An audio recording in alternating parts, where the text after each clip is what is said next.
I know that I missed the deadline and missed a Friday already, but there's a reason for that. I went back home where I actually had a track that I could time myself and kind of get a baseline for where I need to be. The majority of today's video is going to be just going over this baseline video.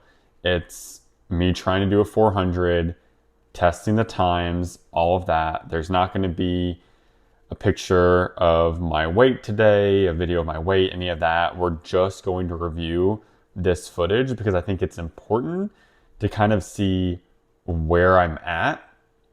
That being said, I'm going to jump right into it and we'll go over that. It's pretty good. It's pretty funny, I'd say.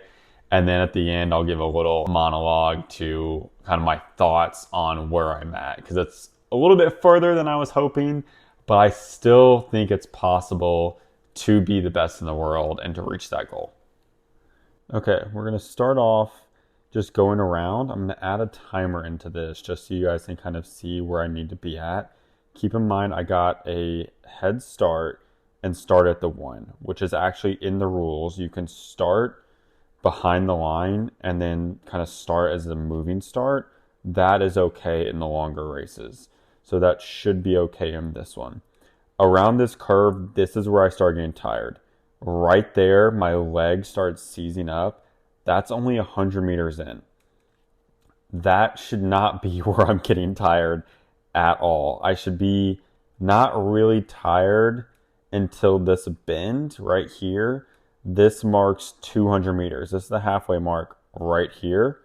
This is where I should start ramping up and giving my final push, where I feel like I have nothing left, especially into this bend. This is 150 left. Coming around this bend, I realized, oh shit, because I saw the girl, Jeanette, that was filming me. I saw her. I was like, I need to go fast. She's right next to the end. You can tell I'm leaning forward more, speeding up right there. I'm giving it a final push. Boom, boom, boom, boom, boom. And splat right there. That's where I fell down. Here's my hands and my palms and my knee from all that. So a little bit of a rough start. Okay, now that I've watched that, my thought processes. So that's a little rough. I'm pretty far off. 30 seconds is a big gap in a short race. If this was a 2 mile, I don't think 30 seconds would be as big of a deal because I could work that down lap by lap. But for a 1 lap race, that's significant.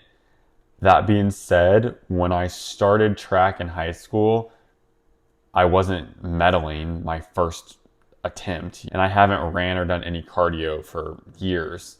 So 5 months, which is I have like 4.5 months left. Yeah, that's plenty of time, in my opinion, to get in the shape I need to be in on a cardio level. Also, I think that it kind of brought me back to my roots, which sounds weird, but when you learn how to ride a unicycle, all you're doing is you're going and you're falling. So you pedal 2 steps and you fall. You pedal a step, you fall. Eventually you cross the street and you fall. So it was humbling. I've been so good at this for so long, and falling on my hands and knees for the first time in years was a little bit of a throwback. And it kind of brought me back those times that I used to say that unicycling wasn't about balance. It was about not giving up and continuing to try, as cliche as that sounds. So I'm almost glad I fell. I'm glad that that ended the way it did, because a skint knee and like raw hands, first off, tells me I should probably buy some safety equipment. But second off, that's where this all started. It's almost poetic in a way. As long as the actual race doesn't end that way, I'm happy with this. This gives me a good idea of what I need to do. And that's just going to be increasing the cardio. Daylight savings happens a week from today, which will make it where I get off work and I still have sunlight left. And I'm about to be out there doing sprints. So sprints on a unicycle will be 100 meters as fast as I can, 100 meters as fast as I can. I'm going to do that in sets of 8. By the end of it, I'll be exhausted, but day after day, each one will get a little bit faster. That is the only way to increase my sprint time.